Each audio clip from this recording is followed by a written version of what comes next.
Cartoon story. रिश्ता वैसे ही खींचातानी का होता है, लेकिन क्या हो जब ये तनाव पिछले जन्म से शुरू हो।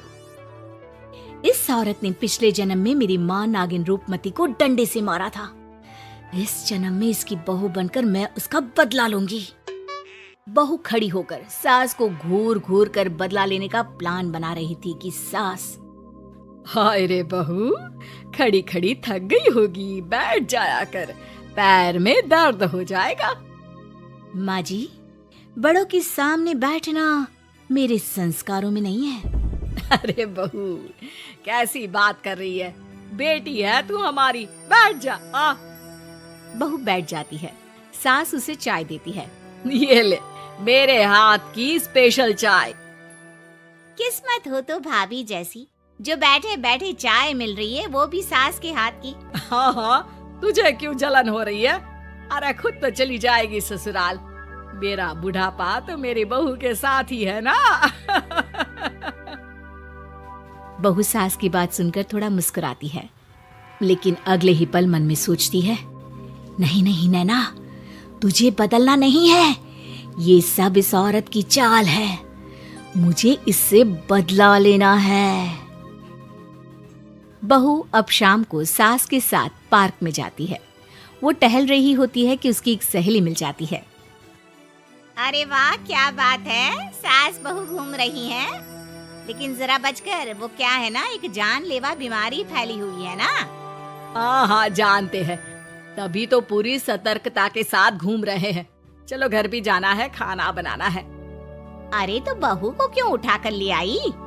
मैं तो कहती नहीं कभी के साथ चल, घर जाकर खाना भी तो बनाना होता है।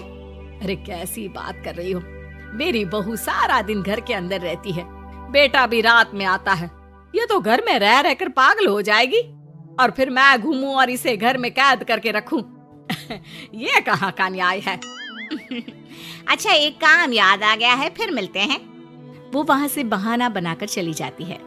बहू घर आती है और रात को जब सब सो जाते हैं तो वो एक नागिन का रूप धारण कर लेती है।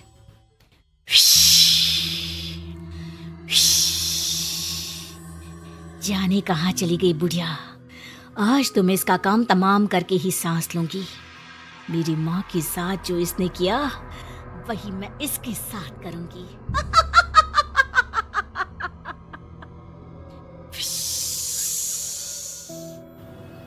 बहू सास को ढूंढ ही रही होती है कि पति की आवाज आती है। नैना, पानी लेने गई हो तो मेरे लिए आइसक्रीम ले आना फ्रीजर से, बहुत मन कर रहा है खाने का, और जरा जल्दी आना। नैना तुरंत बहू का रूप ले लेती है। अरे ये कैसे उठ गए, ये तो गहरी नींद में सो रहे थे, और इतनी रात में आइसक्रीम। मतलब अभी 1 घंटा और नहीं सोएंगे, तब तक तो मुझे ही नींद आ जाएगी। अरे कहाँ हो यार? अरे ये फिस फिस सी आवाज क्या आ रही है? देखो तो कोई चूहा है क्या? बहू खुद की तुलना चूहे से सुनकर गुस्सा हो जाती है। वो आइसक्रीम लेकर कमरे में आती है। क्या कहा? फुस फुस चूहा करता है? वो चीची चीची करता है, समझे? और फिस फिस करती है नागिन, इच्छाधारी नागिन। अरे यार, क्यों डरा रही हो? आज के जमाने में इच्छाधारी नागिन वागिन कुछ नहीं होती, वो तो सिर्फ फिल्मों में होती है, श्रीदेवी वाली फिल्मों में। पत्नी अगले ही पल श्रीदेवी का रूप धर लेती है। पति देखता ही रह जाता है, लेकिन फिर वो नैना बन जाती है। नैना, श्रीदेवी आई थी। क्या कह रहे थे तुम? इच्छाधारी नागिन वागिन कुछ नहीं होता। मतलब तुम नागिन हो? माँ बचाओ। नैना डर जाती है और तुरंत पति को बेहोश कर पुरानी बातें भुलाने वाला जादू कर देती है। अगले रोज, अरे यार, ये सर दर्द हो रहा है, लग रहा है जैसे किसी ने जोर का हथौड़ा मार दिया हो। अच्छा, तो बेटा थोड़ी देर और सो ले, रहने दे, आज दफ्तर मत जा, घर पर ही रुक जा। वैसे भी दोपहर में श्रीदेवी की नागिन फिल्म आने वाली है, सारा परिवार साथ बैठकर देखेंगे। पति को मानो कुछ याद आने लगता है। अब श्रीदेवी माँ, कल रात में घर में अरे दिमाग पर इतना जोर मत डालो, वैसे भी कम है। सही कहा बहू। दोनों सास बहू हंसने लगती है। वाह जी वाह, माँ ये भी सही है, बहू आ गई तो बेटे की कोई कदर ही नहीं। ठीक है नैना, वैसे मैं तुम्हारे लिए ये हीरो का सेट लाया था, पर अब नहीं दूंगा।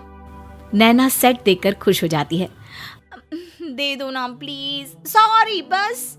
अरे चल दे दे मेरी बहू को सेट, वैसे भी ये मैंने बहू के लिए ही बनवाया था। सास बेटे से लेकर बहू को दे देती है। हैप्पी बर्थडे बहू। क्या आज नैना का बर्थडे है माँ? और क्या, तुझे तो कुछ भी याद नहीं रहता, बहू ने बताया तो था। नैना की आंख में आंसू आ जाते हैं कि माँ के मरने के बाद किसी ने उसका जन्मदिन मनाया नहीं था। नैना सास की पैर छूती है और फिर, तुम दोनों कहीं घूम आओ, रात का खाना मैं बना कर रखूंगी। पति और नैना घूमने चले जाते हैं। पता है, मैं अपना जन्मदिन तकरीबन 200 साल बाद मना रही हूँ। विश्वास ही नहीं हो रहा। तुम भी ना क्या हमेशा मजाक करती रहती हो। नहीं, मैं सच कह रही हूँ। खैर, बात आई गई हो जाती है। दोनों पार्क में घूम रहे होते हैं कि पति अचानक नैना को धक्का दे देता है और नैना गिर जाती है।